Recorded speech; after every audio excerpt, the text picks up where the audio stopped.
Bem, boa noite. Eu queria, antes de mais nada, dizer assim que tudo que o João acabou de falar é tudo que eu também gostaria de dizer. Não é? Porque nós nos conhecemos há muito tempo, a partir de um instante que foi muito importante para o anarquismo no Brasil, que foi em 92, esse encontro, no qual nós pudemos conhecer várias pessoas, aproximar outras e fazer uma certa festa durante uma semana lá em São Paulo, porque todos esses encontros anarquistas sempre acabam em alguma festa, né? Ou em comida e bebida, etc. Nunca são formais assim. A outra coisa que eu queria dizer inicialmente é que todas as vezes que eu venho à Soma, ou a convite do pessoal da Soma para conversar, é sempre num lugar que eu fico, primeiro assim, um pouco atordoado, porque é bonito, é agradável, é gostoso, é propício para a conversa. Então eu queria cumprimentar o pessoal dessa casa, porque essa casa realmente é uma delícia. Viu? De coração isso, é muito gostoso e eu espero que a gente converse bem hoje, não é? Do Zé Maria não vou nem falar nada, porque a gente tem tanta cumplicidade que não dá nem para relatar um pouquinho da nossa intimidade. E de conhecer algumas pessoas, que a gente sempre acaba conhecendo, né? E a vida anarquista, talvez o que ela tenha de bom é isso, fazer com que a gente conheça pessoas e rever os amigos que são assim queridíssimos e surpreendentemente estou aqui vendo vocês, então o coração bate forte. Eu queria começar, o tema que o João propôs para a gente é um tema super simples, né? Estética libertária e pensamento libertário. Bom, só desmembrar esse tema já daria assim umas 6 horas de conversa, uma semana, né? Todo mundo, uau, fazendo soma juntos, etc. Mas eu queria pontuar algumas coisas dessa relação entre estética, ética e anarquia. E como todo mundo adora celular, e é inevitável para todo mundo, eu vou propor o seguinte, põe no Google A Origem do Mundo, Gustave Courbet, ou então põe pintura. A Origem do Mundo, pintura, imagens. O Gustave, enquanto vocês estão mexendo aí no bagulhinho, não é? O Gustave Courbet foi um pintor do século XIX que durante a Comuna de Paris, ele foi o sujeito que tomou a dianteira no sentido de produzir oficinas de arte que fossem capazes de fazer com que todas as pessoas expressassem de alguma maneira artisticamente a vida que levavam.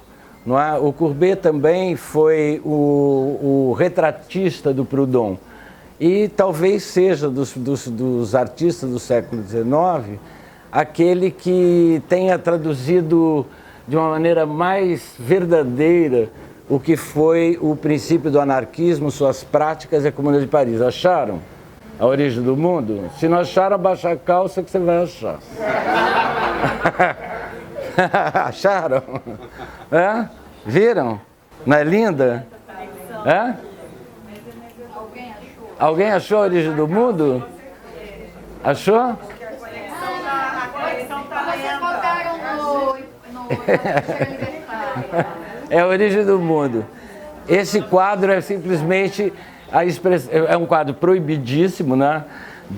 Tem várias histórias sobre ele, que ele teria sido, numa certa época, a propriedade do Lacan, que escondia dentro da casa dele, não é? O acesso a esse quadro, inclusive na internet, várias vezes foi proibido. Se você entrar no Jeu de Paume, onde ele está, você não vê nitidamente, etc.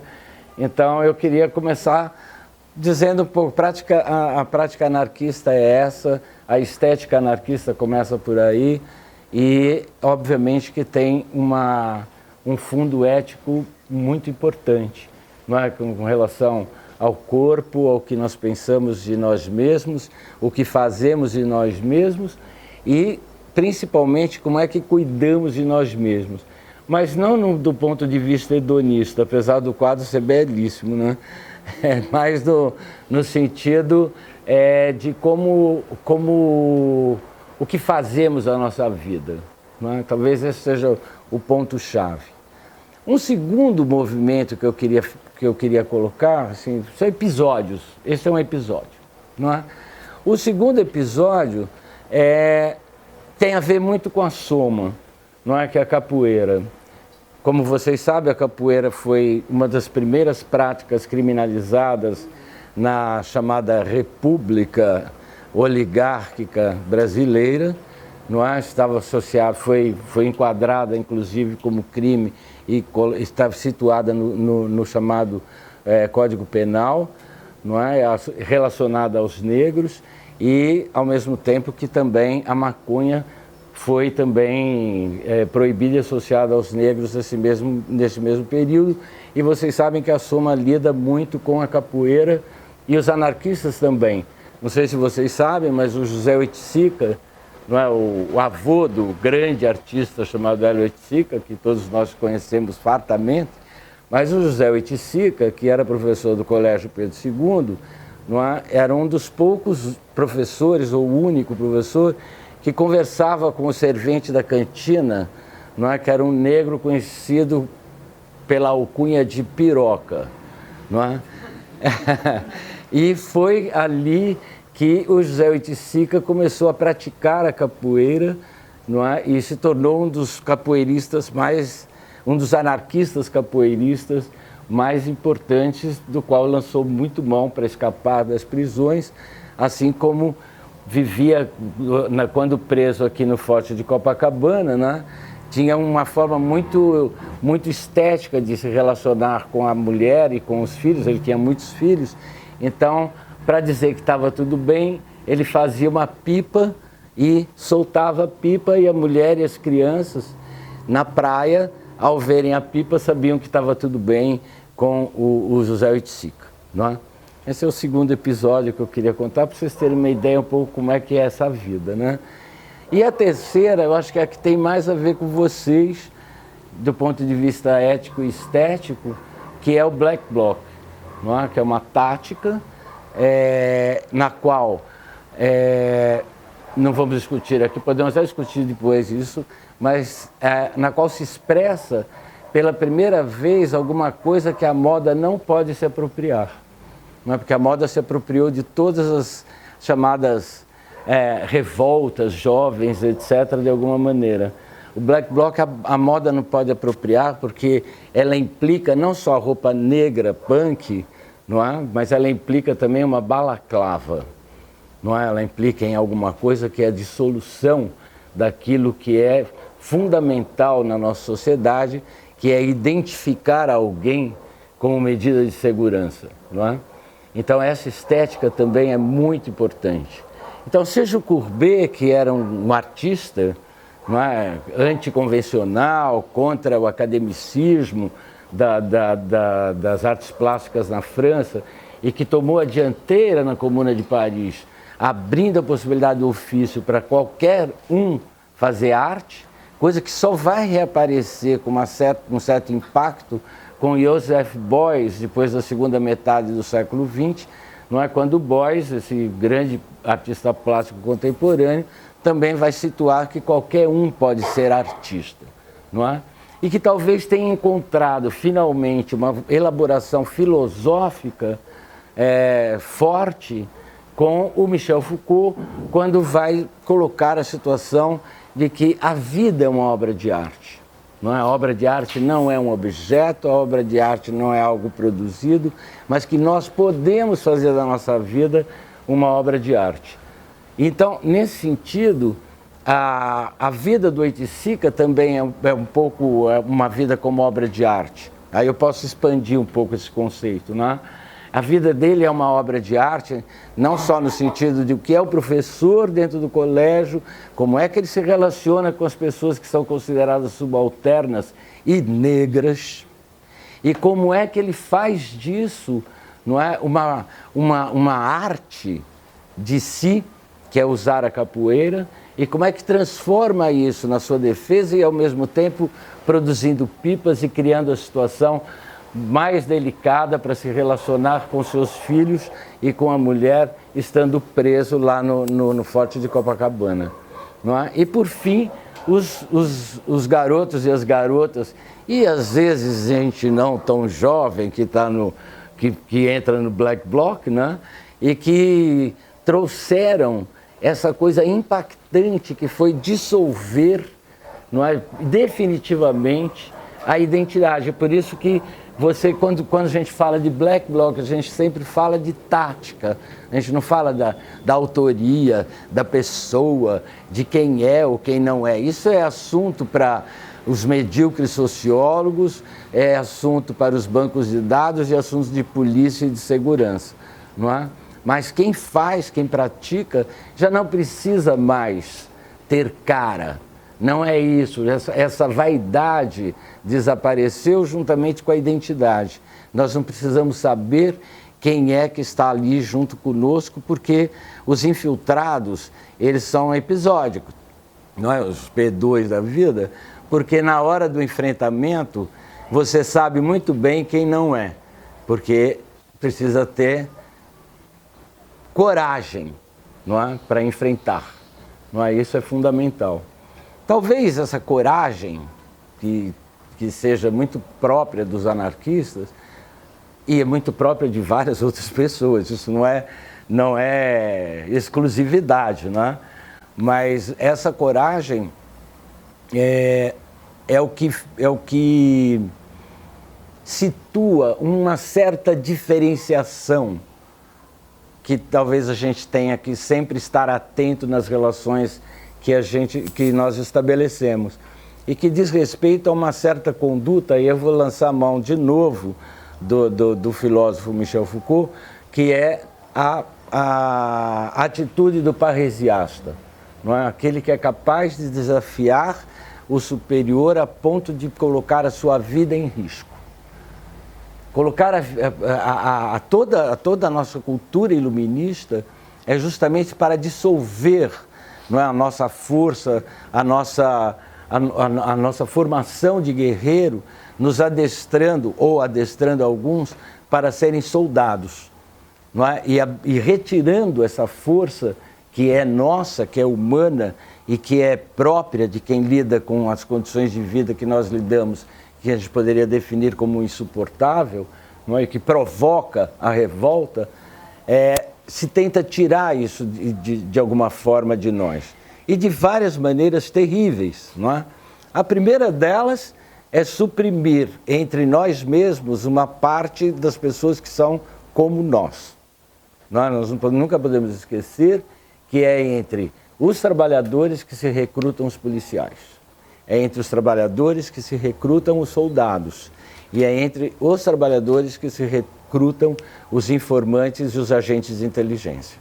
Ou seja, isso é uma estratégia, não é, de abalo, de divisão maquiavélica nesse sentido, né? De nos apartar. E de iludir no sentido de dizer que existe o bom e o mal policial, o bom e o mal agente de segurança, o bom e o mal informante, não é? Porque não se trata de uma distinção moral da episódica, mas se trata de uma distinção, sim, colocada por essa própria moral de envolvimento e de nos apartar. E o que é mais terrível, não é que isso realmente tem uma força tamanha que se transforma em violência legítima de Estado. Essa é a única violência legítima, não é?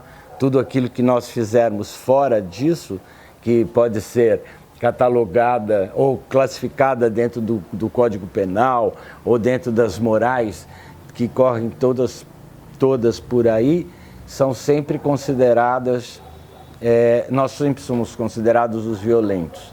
Nós não podemos ser guerreiros, não é? Nós não podemos nem experimentar o infortúnio do guerreiro selvagem, não é? Que era aquele que precisava mostrar a grandiosidade que ele tinha com as pessoas que faziam parte daquele grupo, a ponto de morrer.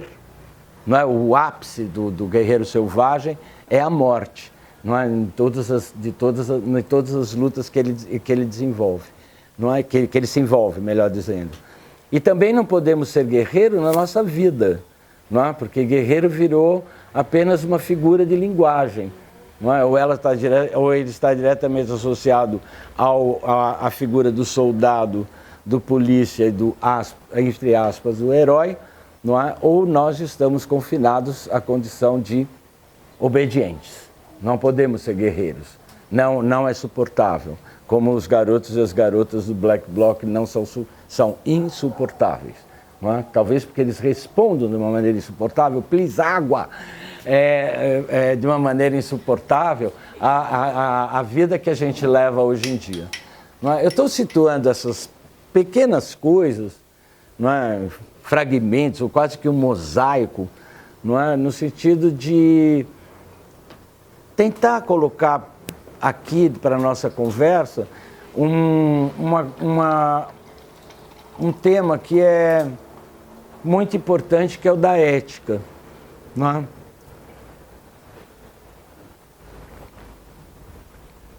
Nós somos educados dentro de uma cultura que sempre situa a ética como sendo a conduta individual de cada um diante de uma moral, né? E os anarquistas, e agora quando eu falar anarquistas, eu não estou falando de um todo homogêneo, ok? Porque há um anarquismo extremamente moralizador, no sentido de encontrar a sociedade igualitária, etc. Tem uma série de coisas que são quase que princípios indestrutíveis, não é?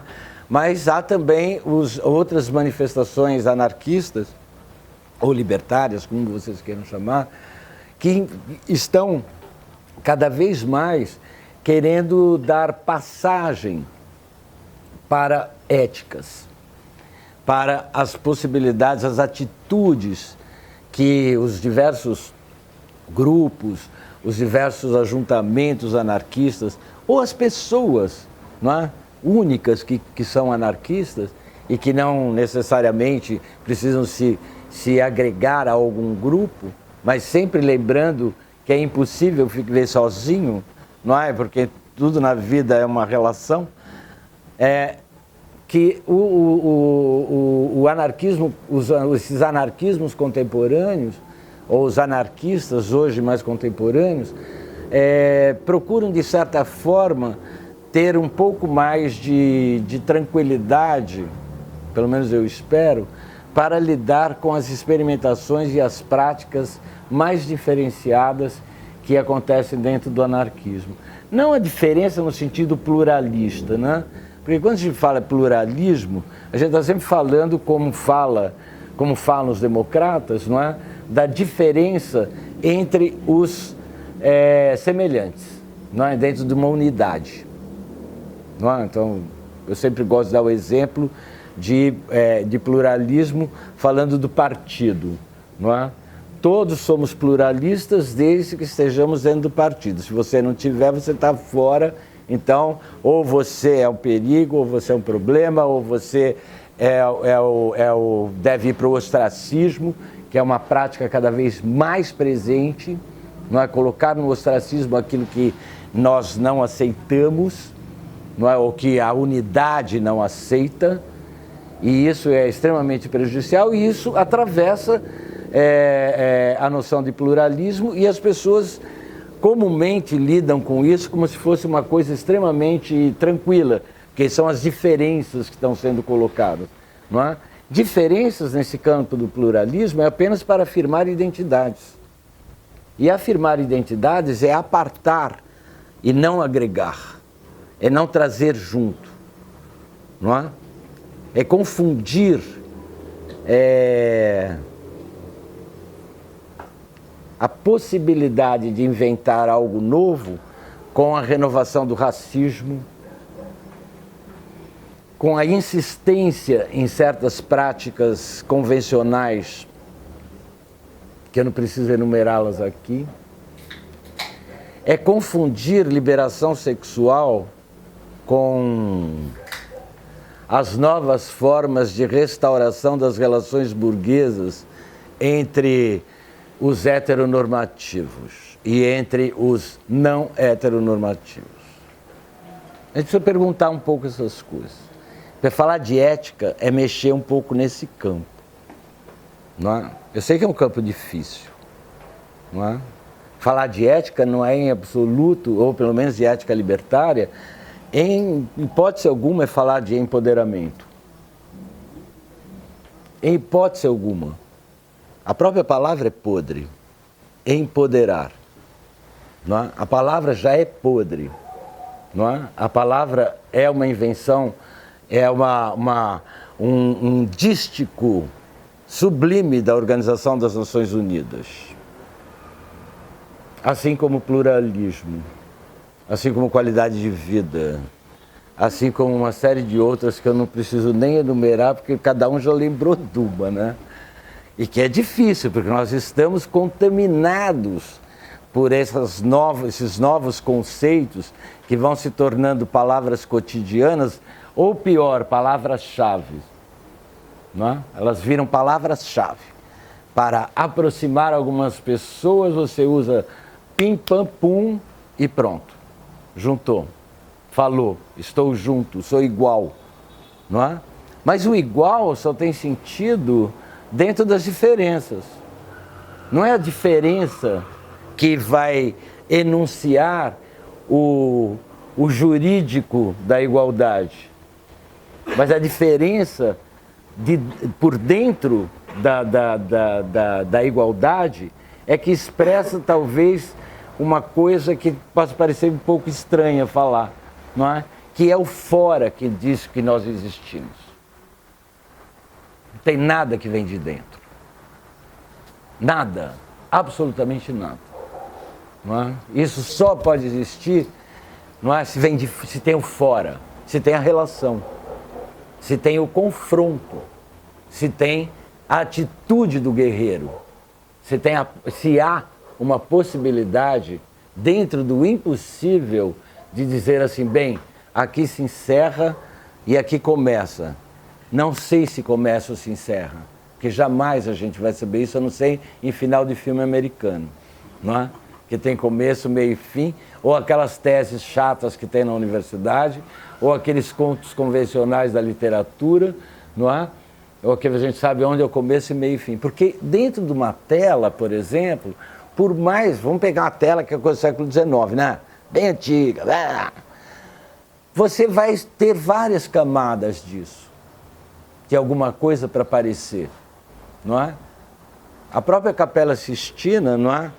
Para usar um exemplo assim, bem, todo mundo conhece, né? Maravilhosa, o único lugar onde Deus tem pau, mas o Vaticano não permite que ele apareça, mas o Michelangelo pôs o pau, né? Essa é uma atitude ética, essa é uma atitude do guerreiro, não é? Do artista que está falando do que é a vida, não é? Da origem do mundo. Não é? Se não tivesse essa para mostrar do Courbet, talvez se tivesse a internet captado, não é? A imagem da restauração da Capela Sistina antes do Papa mandar novamente tapar, talvez a gente tivesse visto finalmente Deus com pau, o que seria muito bom para também passarmos por essa, tipo assim, por favor, não me amole mais, não é? Não é verdade? Ou como diz um amigo meu, que é um pouco safado, eu posso falar um pouco de safadeza? Então, esse é um outro episódio, assim, anarquista gosta dessas coisas, né? Que ele diz assim, e Deus era gay. Aí, por que Deus é gay? Simples. O que ele fez primeiro? A imagem dele, linda, maravilhosa, Adão. Né? Louco por ele. Aí falou assim, era louco por ele, só ficou Adão lá e Deus, voyeur, total. Aí depois o que ele fez? Deus inventou uma mulher. linda, deslumbrante, deixou Adão completamente perdidaço, né? Viu a origem do mundo, né? Ficou totalmente doido. Aí o que acontece? Deus o que fez? Vingativa, né? Bicha vingativa é assim. Jogou todo mundo pra fora. Eu gosto dessa teoria desse meu amigo, sabe? Eu gosto, eu acho que ela é muito bacana, porque ela elucida um monte de coisa, né? O ressentimento, não é? O ressentimento, essa coisa que você querer sempre tem que ser uma coisa, bababá, não é? Aí tem um outro amigo meu também que é bastante católico, que tem uma outra interpretação sobre Jesus. Não é nada gay agora. Ele diz assim, e eu adoro essa interpretação, particularmente. Ele diz assim, o cara era muito interessante. Porque veja bem, o cara vai numa festa, que é um tédio, não tem comida, só tem água, uma coisa chata. O que ele faz? Pá, vinho. Enlouquece todo mundo. Vai noutra festa, um saco, uma coisa que não rola nada. Espera aí, moçada, vou dar um alô nisso aí. Sai andando sobre as águas. Maravilhoso, tá certo? E para não bastar, para não falar que era só de festa, o cara vai no enterro do primo, chega lá, todo mundo caidaço. Opa, peraí, o cara é super gente fina. Ô, levanta aí, mano. Dá uma passada de mão no cara e deixa ele lindo, maravilhoso, né? Lázaro, volta cá, rapaz. Né? E Lázaro foi lá e virou lindo de novo e tal. Mas eu acho que é um pouco isso que nos falta. Eu gosto dessas coisas porque ela é ao mesmo tempo escatologia total, né? Não é? Ela é simultaneamente um jeito de lidar com a vida, de não olhar para aquilo que é a grande herança que nós temos, né, do cristianismo, que é a dor, a confissão, ou no limite a piedade. O guerreiro não precisa nada disso. Não? O guerreiro não precisa nada disso. O guerreiro, ele sabe que ele vai sofrer em alguns momentos na carne, porque faz parte do confronto. A pacificação, e vocês que moram no Rio de Janeiro, não precisam nem falar de pacificação aqui, né? Não vou nem falar assim, maldito Kant, nada disso, né? Que o Kant que inventou essa coisa de paz perpétua, essas bobagens, porque vocês sabem o que é pacificar, não é? Pacificar conflito, mas conflito é negócio, gente. O conceito de conflito é simples, é o conceito básico da política. É o quê? Negócio. Negócio entre os pluralistas é mais rentável do que negócio monopolista. Está aí o neoliberalismo para provar isso. Está aí todo esse mundo capitalista renovado que é capaz de começar experimentando o neoliberalismo na ditadura do Pinochet, que esse é o começo histórico, na Sicília. Esse é o começo histórico disso tudo.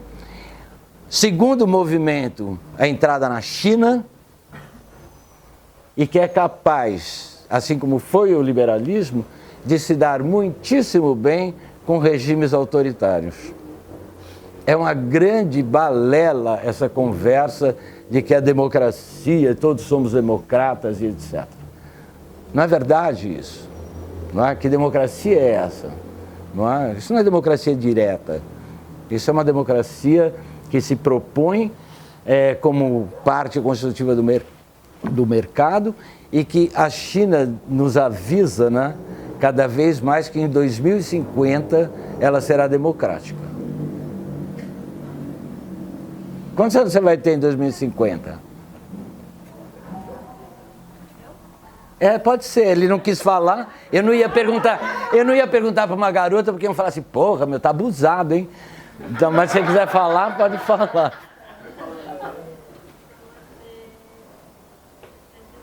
Quanto?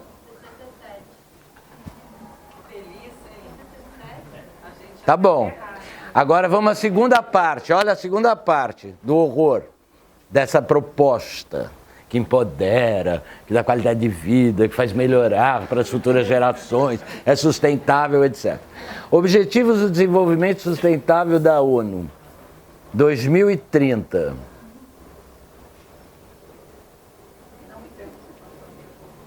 Hã? O que você faz, meu bem? Quem vai melhorar para as futuras gerações?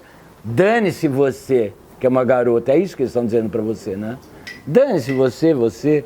Dane-se essa moçada, não é? Em 2030 o planeta será sustentável.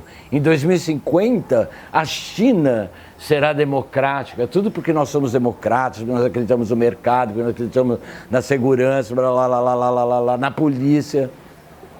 Isso faz tempo que o capitalismo usa essas mesmas artimanhas, que são extremamente efetivas. E nós que aceitamos isso, não somos as vítimas oprimidas.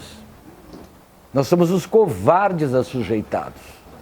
Isso anarquista nenhum tem problema em proferir, em dizer. Não é? É o covarde assujeitado, que ama obedecer. Se os outros o querem dessa maneira, que o seja. Eu falei 30 minutos. Vou dar um fecho aí. Entra aí, meninas. Fique à vontade. Abriram lá um lugarzinho extra aqui no chão. Vocês perderam a primeira imagem, mas tudo bem. Depois eles passam para vocês. Eu queria, para a gente poder conversar, né? Depois que é mais gostoso, né? Senão eu fico falando comigo mesmo. Só queria dar um fecho, né? Quando o João propõe uma discussão como essa, é uma discussão hoje em dia inaugural, pode ser instauradora, porque faz tempo que a gente não conversa sobre ética, estética, as práticas anarquistas, no que elas produzem para além daquilo que os livros registram, que os grupos trocam entre si e que precisam vazar, precisam transbordar pela sociedade, não é? Eu penso que hoje talvez a gente esteja num momento interessante dos anarquismos, porque eles voltaram a incomodar, e de uma forma bem incisiva, graças à rapaziada de 2013. Elas recolocaram tudo isso, elas mostraram para todas as práticas anarquistas, as mais diversas, não é? As suas atualidades, aquilo que move para outras coisas, e estão fortalecendo uma reflexão crítica que é diferenciada, não é?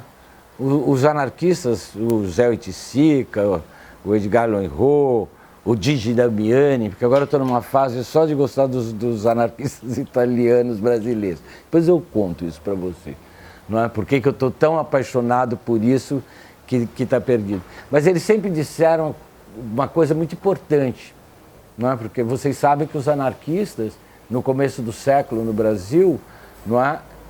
Eles eram os operários que tinham 90% praticamente de índice de alfabetização. Não é?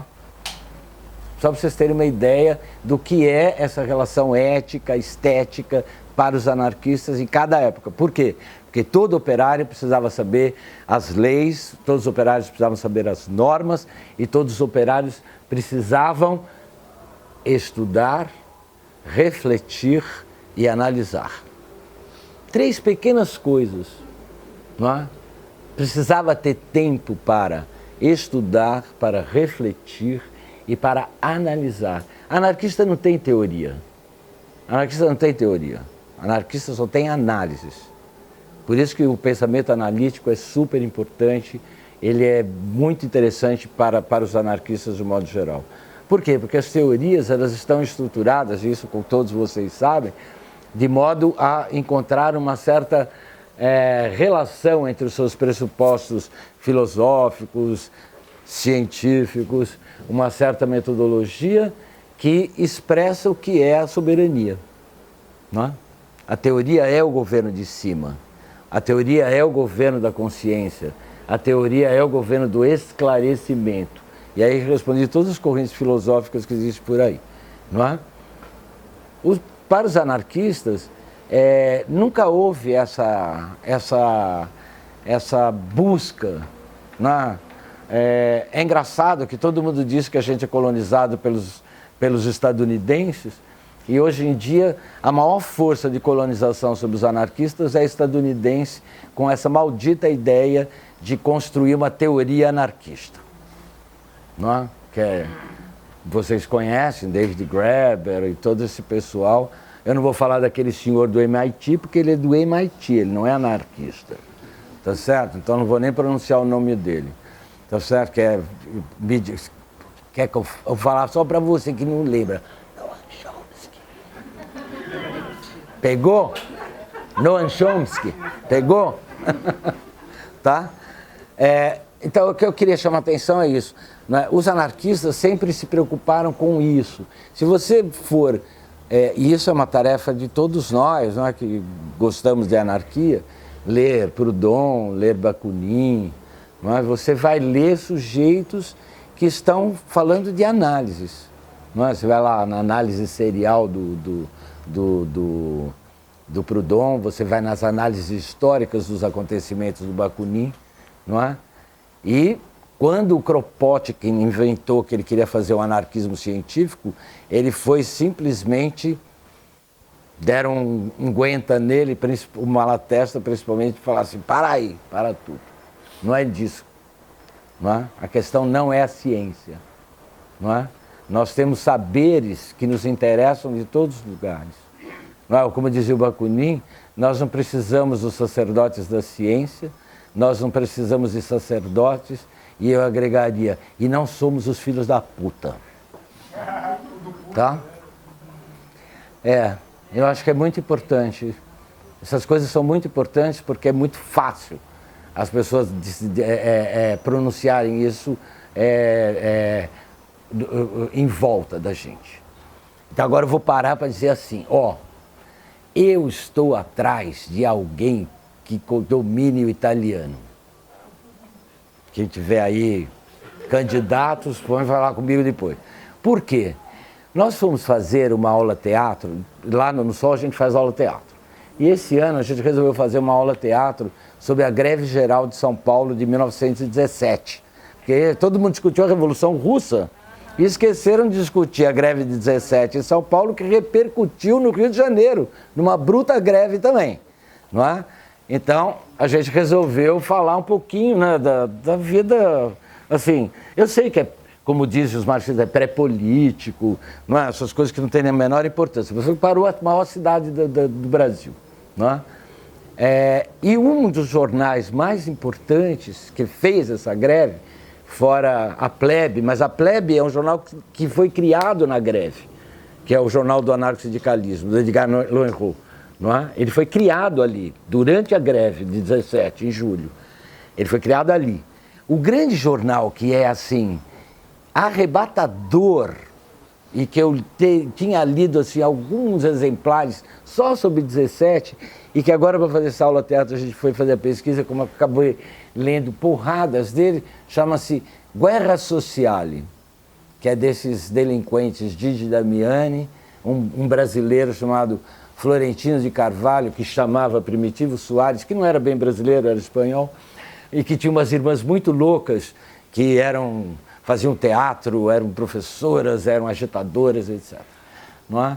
E eu estou um pouco assim, empolgado com essa italianada brasileira, não é? Porque esse jornal ele é surpreendente do ponto de vista das práticas, da arte, do que é a ciência, do que é educar, do que é a guerra, o jornal que mais fala sobre a guerra, que o Brasil participou da Primeira Guerra Mundial, né? Muita gente não sabe no Brasil, foi o jornal mais combativo com relação à presença do Brasil na Guerra Mundial, e foi o jornal responsável por criar uma coisa que se chamou na época Aliança Anarquista. não é? Que foi a maneira pela qual eles encontraram, junto com o pessoal, outra italianada do La Battaglia, de juntar todos os anarquistas das várias tendências para produzir aquela greve geral, não é? Anarquista não faz greve nacional, como já essa que já furou, gorou, você já sabe, gorou, não é? Também só tem burocrata, né? E com o passar do tempo, eles foram gradativamente introduzindo a língua portuguesa dentro do jornal. Então, os jornais da greve, por exemplo, eles são quase mezzalite e mezza mozzarella, metade em italiano e metade em português já, não é? Mas depois, como Lanterna foi o jornal que virou um jornal em língua portuguesa mesmo, agregou os espanhóis, etc., muita gente acha no Brasil que anarquismo é sinônimo de anarcossindicalismo. Não é verdade. Não é? O anarcocomunismo do jornal La Battaglia, do jornal Guerra Sociale, que é assim, anarquia é todo dia. A anarquia eu faço todo dia, eu construo a minha vida. Então ela é, do ponto de vista ético, estético, ainda que tenha sido um jornal da década de 1910, extremamente atual para a gente pensar a anarquia hoje em dia. Porque ela tem essa questão fundamental. Não é a utopia que nos move, mas é o dia, hoje, que eu não sei como é que vai acabar, que eu espero que acabe em muita cerveja, muita alegria e muita gente se divertindo e se batendo e falando assim, porra, eu sou guerreiro, eu tenho força pra cacete. Nós fazemos parte, nós somos a verdadeira maioria, não é? Porque polícia e exército, isso é uma minoria. Como é que nós aceitamos que esses sujeitos que vêm do mesmo lugar que a gente, que são da classe trabalhadora, se vocês quiserem, mas não estou fazendo deboche agora, hein? Estou falando sério, não é? Eles nos atacam para defender a propriedade, o Estado, as elites, as oligarquias, o que vocês queiram chamar, não é? Eu acho que é isso que nós precisamos lembrar, não é? Que toda vez, por isso que eu gosto muito dos Black Blocs, não tem, entendeu? Pode jogar o que você quiser, nós vamos para cima. E eu acho que tem uma hora que é isso. Isso não chama violência porra nenhuma. Isso não chama violência. Isso chama atitude do guerreiro, do uso da sua força diante da ameaça da propriedade e do Estado. Bom. Obrigado.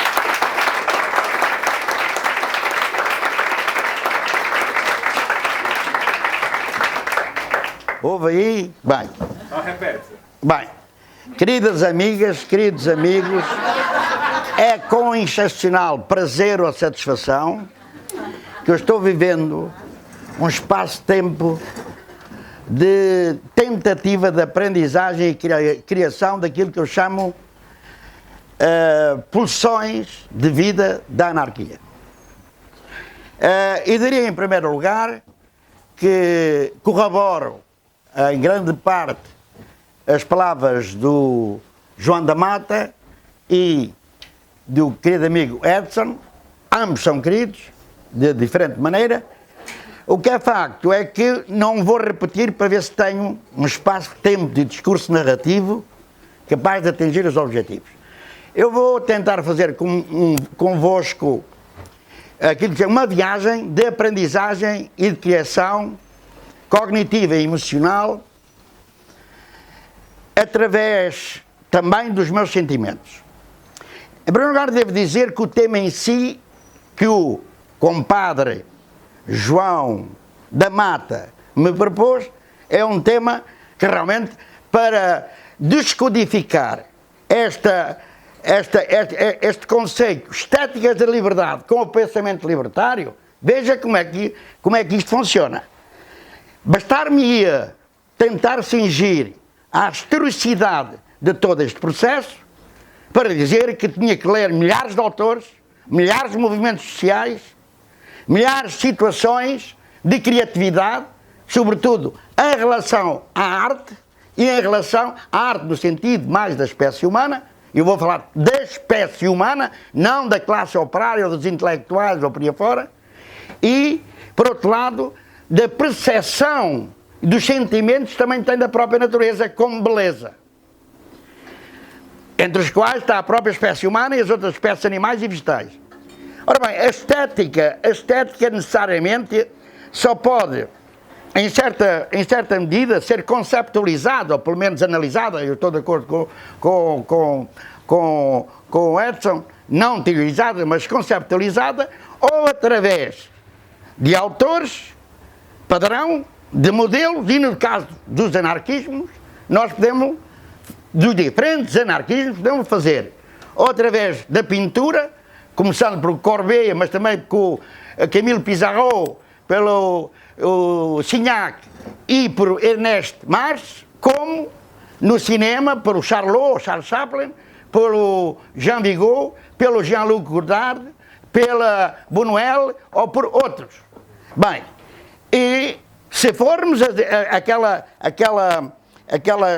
historicidade genuína e mais padronizada e mais modelizada dos diferentes anarquismos, é bem evidente que o expressionismo, o dadaísmo, o cubismo e o surrealismo são os mais representativos. Bem, agora, o problema é que temos aqui algo que não podemos deixar de perceber, ou seja, de analisar, de percepcionar na nossa historicidade.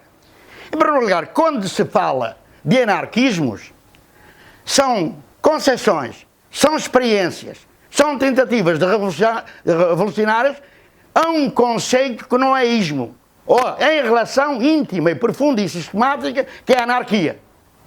Ora, todos os anarquismos, na maior parte do tempo, ou na sua historicidade, foram buscar a base etimológica da anarquia ao Eliseu Reclus. A anarquia é a mais alta expressão da ordem, sem coação, sem dominação. E porquê? Quer dizer, este conceito, no século XIX, vamos dizer, porque isto foi construído no século XIX, no final do século XIX, em certa medida, é uma resposta às ideologias anarquistas ou da civilização judaico-cristã, que essa que é fundamental, é que todos nós somos produtos da civilização judaico-cristã, como estética, como ética e outros valores. Portanto, os anarquismos também estão metidos aí. Estão metidos aí. Ou seja, embora sejam pelo fim do Estado, embora sejam pelo fim do capitalismo, todavia, eles, naquilo que é estética e naquilo que é beleza, o belo e o feio existe, o bom e o mau existe. Só que, evidentemente, esses anarquismos eram a favor dos explorados e dos oprimidos, e não há dúvida nenhuma, em termos daquilo que é a criação, o quadro do Courbet, são distintos, não há dúvida nenhuma. Mas são modelos. E quem diz modelos, diz comportamentos uniformizados, diz pensar da mesma maneira, sentir. É por isso que em múltiplos anarquismos houve dissensões, houve lutas internas, ainda hoje há, aqui no Rio de Janeiro e em outros lados. Portanto, apreendem a anarquia como modelo, eles é que têm razão, os outros não têm, eles são revolucionários, os outros não são, e portanto, quer dizer, a anarquia não é vivificada. A anarquia não é vivificada nessas condições. É adulterada, e portanto, nesse sentido, eu, tendo presente a minha própria pequenez e a minha própria capacidade mínima de análise, mas vendo estas questões da estética e do pensamento libertário, eu posso referir o seguinte: eu cheguei a uma conclusão, já o fiz, que a anarquia é um caos auto-organizado, sem Deus e sem ambos. É e só poderá ser uma probabilidade não linear no espaço-tempo do universo. Ora, isto reduz, destrói os modelos, sejam eles anarquistas ou outros, no sentido em que há uma direção, há uma liderança, há uma institucionalização, há uma formalização dos comportamentos e da vida, sobretudo da vida. Ora, se a vida é liberta, a anarquia pode ser o advento de uma nova civilização, com base na morte da civilização judaico-cristã, é evidente que o indivíduo potencia-se como pulsões de vida. E aí a estética emerge como uma coisa natural. Ou a ética emerge como uma coisa natural. Porque é aquilo que o indivíduo é aquilo que ele quer, é aquilo que ele sente. É a sua cognição e emoção. E depois, essa destrinça judaica cristã. Isto é arte, aquilo não é arte. Porque o indivíduo, ele é arte em potência. O indivíduo é arte em potência. E, portanto, nesse sentido, pode, integrado na sua vida, na totalidade. A arte não é só um quadro exterior. A arte é saber viver, é viver. E isto está a nível do nosso metabolismo, desde as unhas dos pés até ao cabelo. Bem, e aos cabelos. Então, nesse sentido, eu diria que, tendo presente uma contingência histórica atual, que é as contingências das tecnologias de informação e de comunicação, que, em termos da sua percepção dos sentimentos cognitivos e emocionais, é evidente que vocês vejam como é que a informação, o conhecimento, a energia reportada à própria arte e à própria, eu diria, à própria relação com a própria natureza, à beleza da própria natureza, é bem evidente que cada indivíduo per si pode ser um artista. Eu digo artista no sentido mais potenciado, mais desenvolvido. Porque a informação e o conhecimento de energia que as tecnologias de informação e de comunicação podem propiciar às pessoas não tem nada a ver com estar a produzir um quadro no século XIX que depois a própria pessoa, porque não quer pintar, mas nem pode vender. É diferente. Agora, é completamente diferente. Quer dizer, eu diria que as tecnologias de informação e de comunicação, naquilo que é, entre aspas, produção, distribuição, troca e consumo de bens e serviços artísticos ou de arte, não... Quer dizer, eu diria que a anarquia pode ser potenciada a partir do indivíduo sem precisar de qualquer modelo ou de qualquer organização para esse efeito.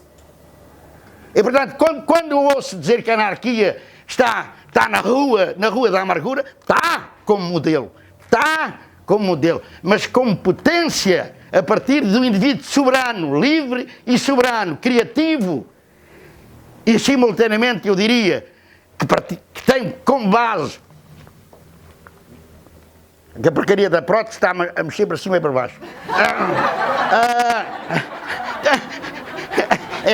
É a própria a porcaria da emoção e da cognição. Bem,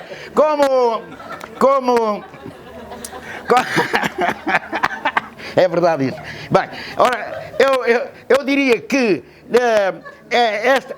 esta probabilidade não linear de cada um ser um caos auto-organizado, que não necessita de chefes, nem de Deus, é em todo lado, também no amor e na amizade. Não é só na criatividade e na liberdade. É tudo, toda a vida em geral. E isto, o que eu posso dizer em termos, não é harmonia, não posso dizer isto, só posso dizer que em termos intrapessoais e interpessoais, para não falar em termos intrasocietais ou intersocietais, é de uma loucura. E isto pode ser, aqui as tecnologias de informação e de comunicação, não há dúvida nenhuma, que permitem muita imbecilidade, permitem muita, eu diria, muita miséria, mas porque as pessoas, o que é que posso dizer? São ignorantes, são estúpidos. Não sabem que viver como deve ser. Esta estética, esta liberdade da estética, articulado com um pensamento libertário, entre aspas, análise, vamos chamar análise, da anarquia, eu repito, da anarquia, e não dos anarquistas, porque eu estou mais próximo do anarcocapitalismo e do anarconaturismo. Claro, mas também são... Porra! Mas também são modelos... Isto é a velhice das pulsões de vida da anarquia.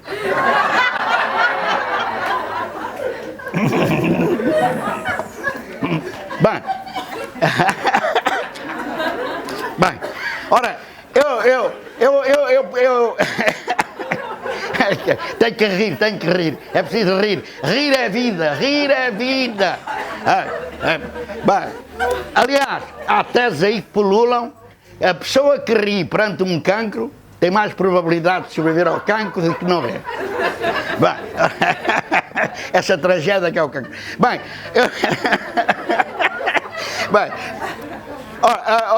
ora, isto leva-me a dizer, porque eu também não quero desenvolver muito, porque vocês devem estar cansadas e é preciso agora é o debate, leva-me a dizer que a possibilidade histórica, então, de ser potência da anarquia, nunca foi tão hoje evidente como nós estamos a viver. O que não obsta a saber que as tecnologias de informação e comunicação também vão ser uma tragédia que provém da própria evolução da civilização judaico-cristã, onde está o capitalismo e o Estado, não tenho dúvidas nenhumas. Mas só que esta civilização que separa o bem do mal, o pequeno do grande, o feio do bonito, a vida da morte, o próprio corpo e a própria vida é escortejada por este moralismo castrador, esta ética castradora, esta estética castradora, esta liberdade castradora. É bem evidente que a própria negação da civilização é mais, no meu entendimento, posso estar errado, pronto, posso estar aqui, entrar num erro, numa especulação.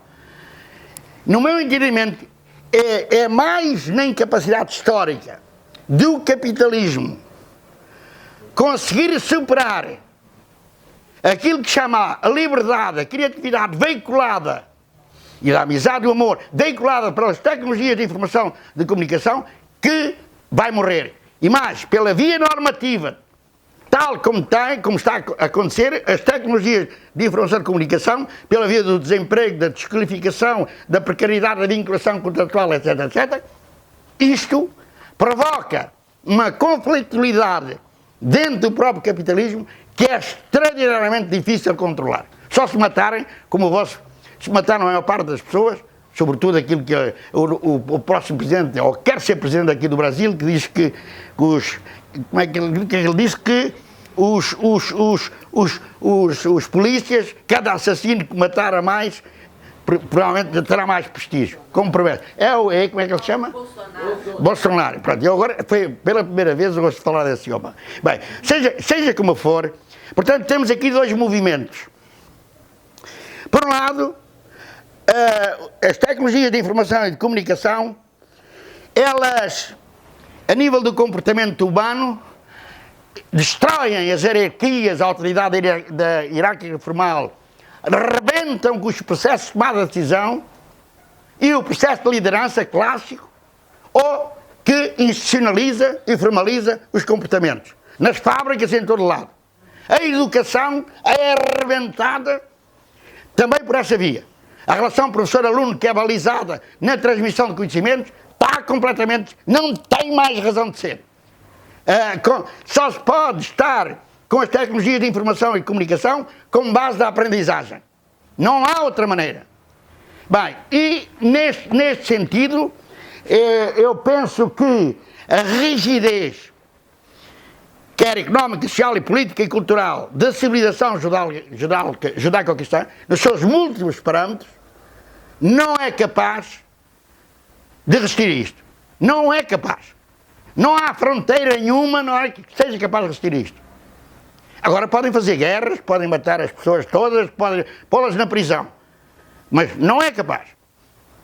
Nesse sentido, a soberania comportamental ou a centralidade comportamental está cada vez mais centrada no indivíduo. Mais uma razão, a anarquia não precisa de grupos para ser... É o autogoverno, é a auto-organização de cada um, sem Deus e sem ambos. Ora bem, nesse sentido, há a dispensabilidade de tribunais, há a dispensabilidade de leis, há a dispensabilidade de dinheiro, há a dispensabilidade do Estado e por aí fora. Eu diria, o problema que se põe aqui é o seguinte, se não há solução dentro desta sociedade, com socialismo, comunismos, fascismos, democracia. Portanto, se esgota historicamente a solução ou a probabilidade societal mundial, não é só a probabilidade societal, nacional ou regional, mas mundial, é evidente que os 7,5 ou 7,6, não tenho aqui neste momento de seres humanos, o número de 7 bilhões e como é que dizem? Não, estamos a chegar aos 8 bilhões. É impossível, quer dizer, não é impossível, é impossível. Bem,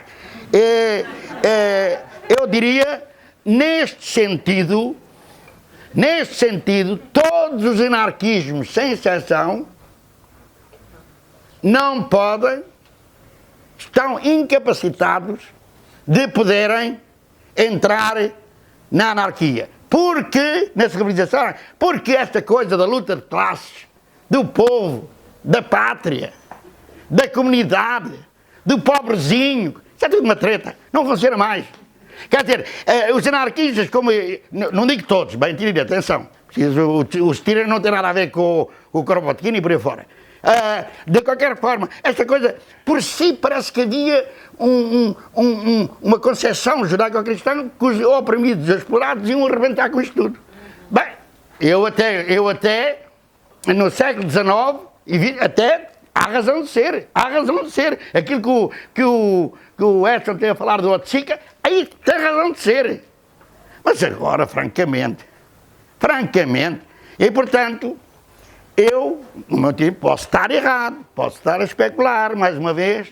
No meu entendimento, o problema nosso é a espécie humana à escala mundial. Na relação que temos com as espécies animais e vegetais, que é onde as pulsões de morte e as pulsões de vida são inexistentes, pouco inexistentes, e é naquilo que é a nossa relação como vida, onde as pulsões de vida devem presidir, a morte está certa, porque coexiste, bem entendido, mas elas devem ser minimizadas ao máximo.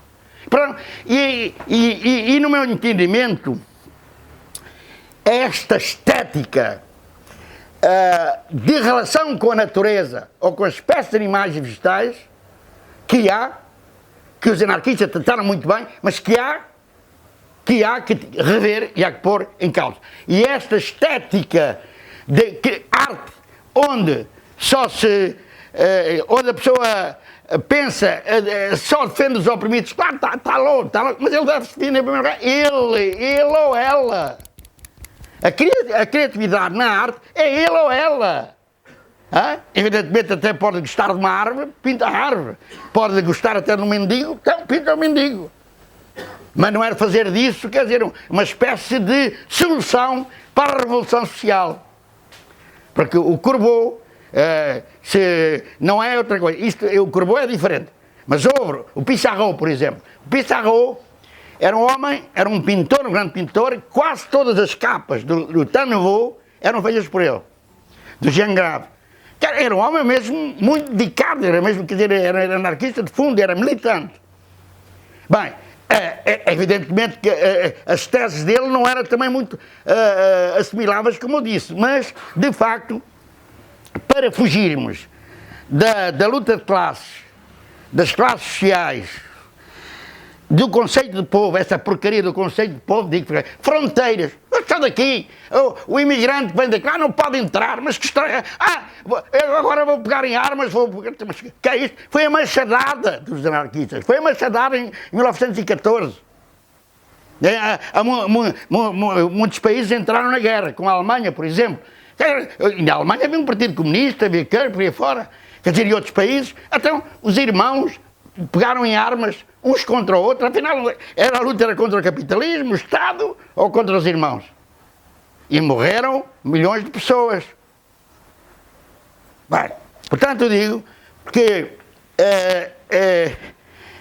e depois houve aquele diferente entre Kropotkin e Malatesta, e hoje, porque o Kropotkin era a favor da guerra, Malatesta não, enfim, e outros. Bem, seja como for, eu penso que para não acontecer as dissensões que eu vivi essas dissensões, sofri na pele, vou-vos contar, até aqui no Rio de Janeiro eu sofri na pele isso. Portanto, posso dizer que fugi dos anarquismos por causa das contradições que eu encontrei. E cada vez mais a minha vida, a minha vida é pautada pela anarquia. Digamos, como a respiração, como oxigênio.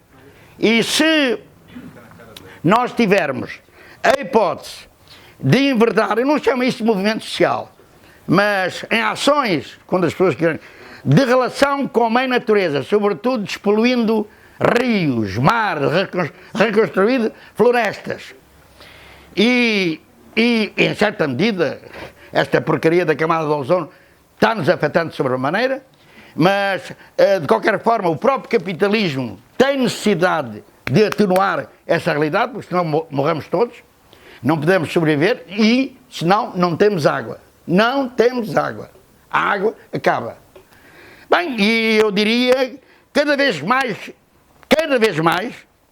e vou mesmo finalizar, porque pronto, demorei 25 minutos, já não é mau, cada vez mais devemos ver a estética da liberdade como uma base da nossa vida cotidiana e não teorizá-la lendo o livro BCD ou vendo o quadro YC ou lendo o filme XY, porque efetivamente nós somos arte. Nós somos arte no modo de vida, na maneira de estar no mundo. E no meu entendimento é a melhor forma, não é ser anarquista, é aproximar da anarquia. E isto para mim dá-me vida, é isto que me interessa. É isto que me interessa, estar aqui convosco, discutir convosco e tanto outros, porque eu estou a falar demais, já devia ter terminado a minha fala, que agora eu acho que é a fala de todos vocês que deve alimentar as nossas vidas aqui e depois logo se vê onde é que vamos chegar. Pronto.